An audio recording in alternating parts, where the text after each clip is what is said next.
Cùng với chính trị xã hội ổn định, Việt Nam vẫn sẽ tiếp tục là địa điểm đầu tư lý tưởng của doanh nghiệp nước ngoài, trong đó có các doanh nghiệp Mỹ. Thủ tướng khẳng định chính phủ sẽ tạo điều kiện thuận lợi để các doanh nghiệp của Hoa Kỳ tăng cường đầu tư vào Việt Nam trong nhiều lĩnh vực.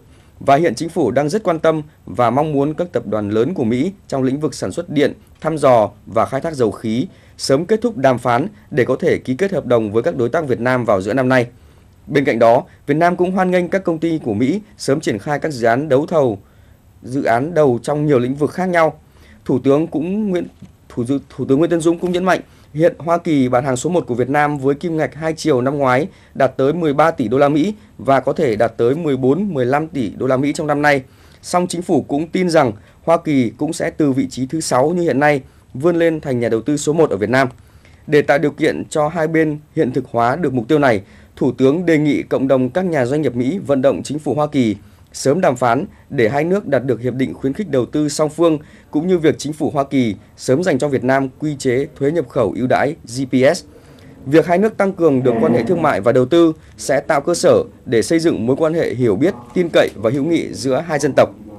Chủ tịch Hội đồng Kinh doanh Mỹ-ASEAN Matthew Delay cho rằng, việc Hoa Kỳ và Việt Nam xúc tiến đàm phán hiệp định đầu tư sẽ là điều kiện thuận lợi để đưa mục tiêu Hoa Kỳ trở thành nhà đầu tư số 1 tại Việt Nam. Ông Delay cũng cam kết sẽ vận động chính phủ Mỹ dành quy chế thuế nhập khẩu ưu đãi cho Việt Nam.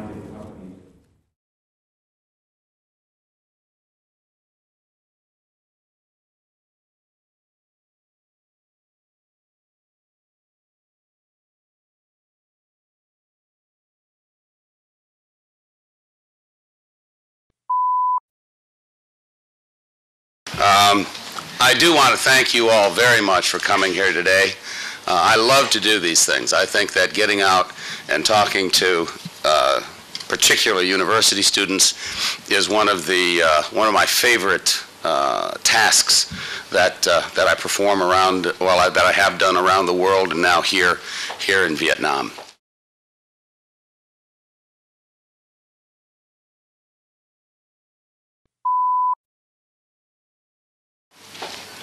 Because after all, you guys are the ones who are going to be running the country not too far in the future. And I may be looking for a job someday, so I want to make a good impression on you, so you'll hire me later on.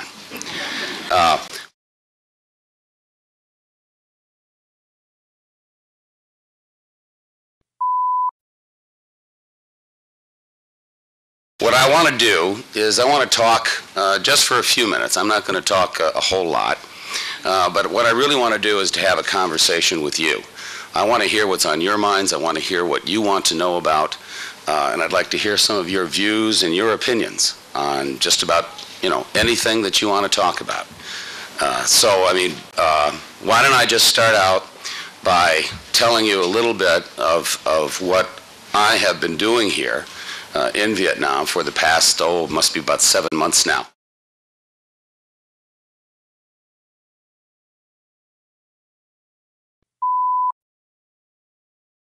I arrived in Vietnam towards the end of August last year and immediately began to do my work.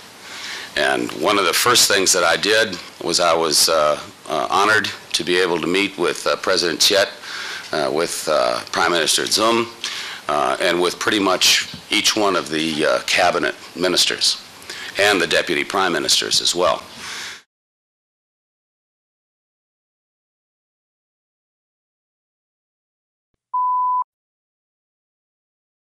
And when I met them, I told them that I have 3 priorities that I want to work on during my time here in Vietnam.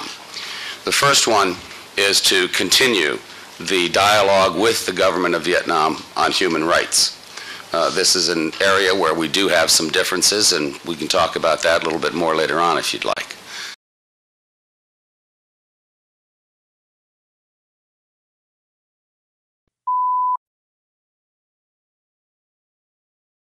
The second area that I want to work on, is to broaden and to deepen our economic and commercial relationship.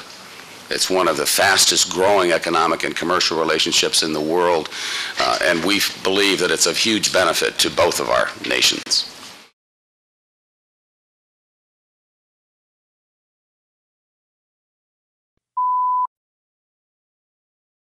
And finally, I wanted to work as hard as I can on education, because I believe that for Vietnam to truly develop and realize its full potential, it really needs to have a world-class educational system. And I would like to do whatever I can to help make that happen. So let me kind of go through those three topics, and then we can get into some questions and answers.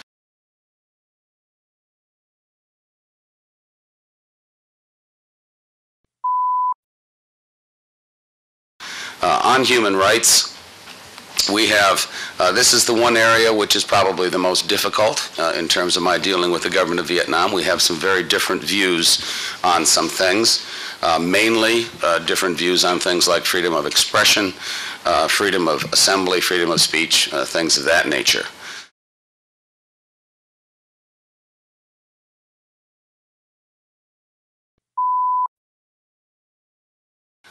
We believe, and what I have told all of the high-level officials in the government of Vietnam, is that I think it's in Vietnam's best interest to allow as much participation in government, both economic and political, as much participation as possible by the people of Vietnam, because it is the people of any given country who have the ideas that the government eventually is going to have to act upon and the government is going to have to implement.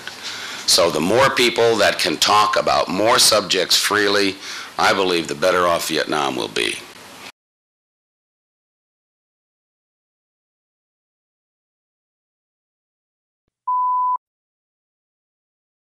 So I talk to them about issues on which we do agree. For instance, anti-corruption. For instance, good governance, transparency, the rule of law. All of these issues have a human rights component as well as an economic component. So on the human rights front, I think we've made some progress. We're going to have the next in our series of human rights dialogues with the government in May. I think it's towards the end of May.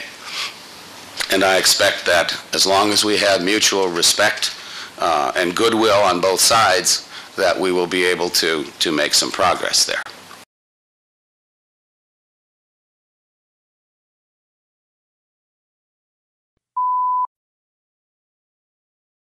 Now, the second priority, or one of my other priorities, you know, you can't talk about priorities in 1, 2, 3 order. At least I can't, because in my job, I've got probably 100 priorities and they're all at the same level.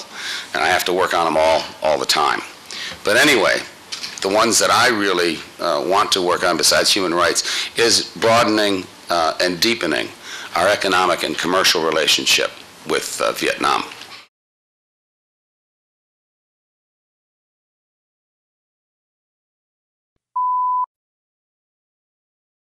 I think that the economic story of Vietnam is one of the most exciting stories in Southeast Asia, in all of Asia, and possibly throughout the world. Vietnam's economic growth rate has been nothing short of spectacular. The World Bank has said that Vietnam has eliminated or almost eliminated poverty faster than any other country in the world since the World Bank began measuring poverty statistics.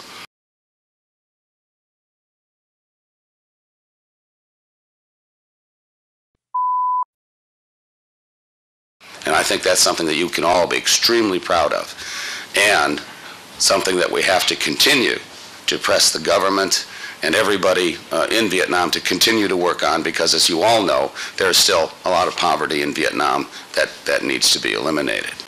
But at the same time, the economic growth is providing huge opportunities for people like yourself and for the rest of the world.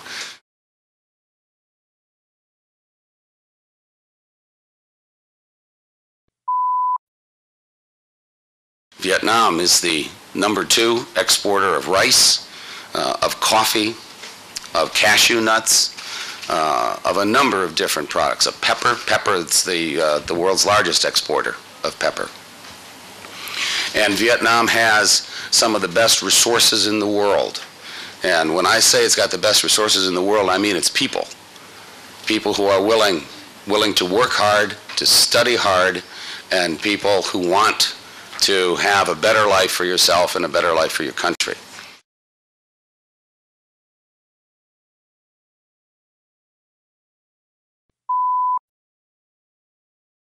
And I believe that the United States, through our own technical advice in terms of how do you build institutions like a stock market, and how do you build a central bank, and how do you build all of the economic institutions that many people take for granted, I believe that we've got something to share with the people of Vietnam.